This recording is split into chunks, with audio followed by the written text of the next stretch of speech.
They are, though, very interesting, going to be raising the Disney Plus ad-free streaming price by 38%, a sign of some of the inflationary issues underway. So those are sort of the key headline numbers. We'll continue to go through the parks, the experiences, the products with the operating income for that, just topping about 2.2 billion.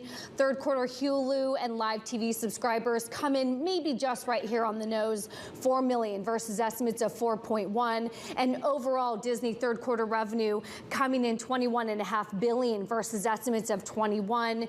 Disney third quarter Disney Plus subscribers, as we mentioned, sort of a big beat on the top line, really reaffirming and trickling all the way down to the bottom line, an improvement here on the adjusted EPS. That this is a company with pricing power that continues to show its worth. And we talk about an ad-free product that's going to be raised by 38%. We're getting an ad-supported version as well of Disney Plus on December the 8th. So in the same way that you have the premium subscriptions on a Spotify, you're going to be getting the same with Disney, and indeed, as we've heard from other companies, the way in which they're partnering up with Microsoft of this world to be able to do that. But we certainly heard that from the Netflix, for example. We're looking really at a company that manages to still fire on all cylinders. This is what the words with Bloomberg Intelligence really was, a company that's able to dine out on the fact that people have all this pent-up demand, the fact that we're seeing parks, experiences, products really coming in strong with an operating income of 2.2 billion, but you're still seeing the media and entertainment managing to knock it out the park overall. The question is, what are they spending on their overall content as well, and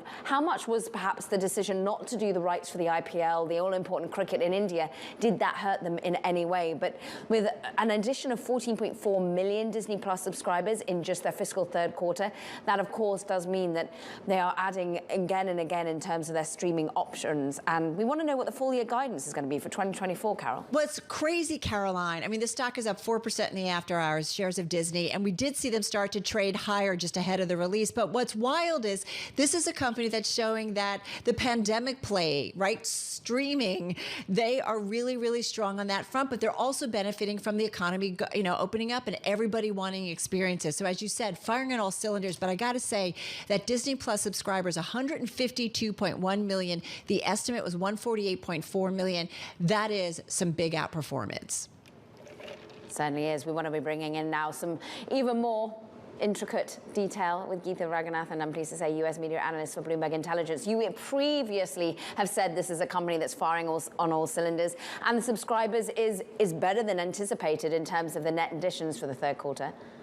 Oh, yeah, this is a blowout quarter, Caroline. I mean, we were looking at something like 9.8, 10 million subscriber ads. They come out with 14.4 million. And it's not just the subscriber number. It's all across the businesses, as you just pointed out. You look at that parks number, we were expecting about 1.7 billion in operating profit. I think it's close to about 2.2 billion.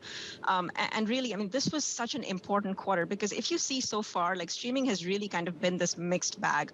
You had Netflix with fairly disappointing results, and it's been a little bit all over the place. Peacock, no growth. HBO Max, again, anemic growth. So for Disney to come out and do this, I mean, there's really so much momentum in their business with all of their content releases, with all of their new market launches. And this really kind of sets them up for an excellent, fiscal 2022. Is this the appropriate diversification within the business model as well, to be introducing ad-supported versus just subscription only, too?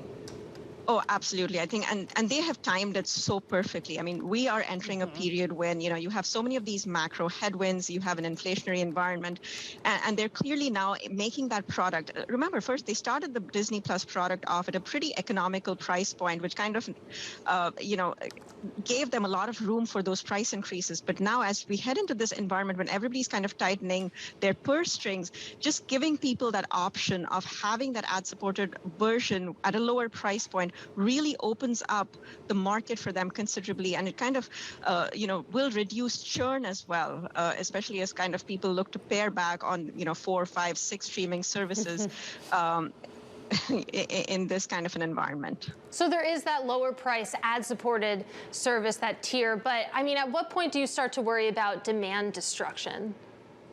So I think for them, what they've already done really, really well, they already have the infrastructure in place as far as the ad-supported product is concerned. And this is a real deviation from Netflix. So they have their product with Hulu, and what we've seen is that the ARPU, the amount that they're generating per user on an advertising-supported product is actually even higher than what they're generating with their ad-free product. So, in terms of demand destruction, I don't really see that happening. This is a product that they have some of the best brands in the world. They have some of the best IP in the world.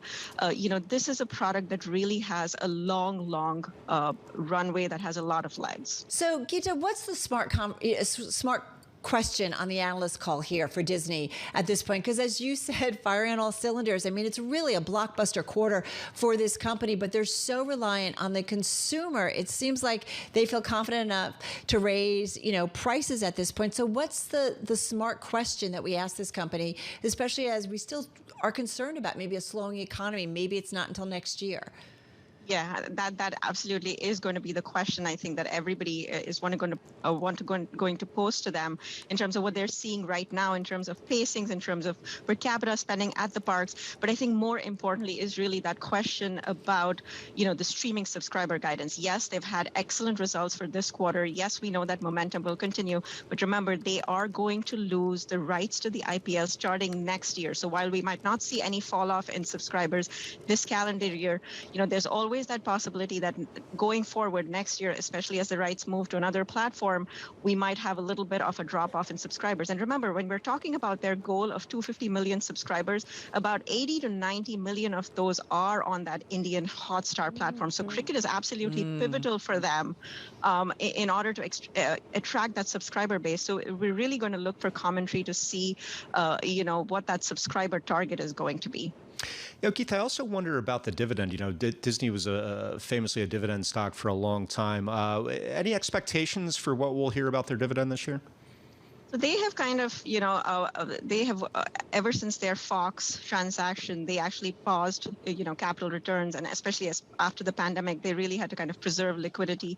So we really haven't heard anything from them on that front. So it'll be interesting to see if they kind of reinstate that, and especially buybacks as well. Really appreciate your instant analysis, and so smart as always. Geeta Ranganathan, U.S. media analyst for Bloomberg Intelligence. And amidst all of the hype, and indeed the hype is well deserved, I think what also really stands out to me, you guys, in the press release under the direct-to-consumer is continuing to highlight the elevated marketing costs, the elevated content costs as well. They talk about a higher loss at Disney Plus due to some lower operating income at Hulu due to higher programming, higher technology, higher production costs.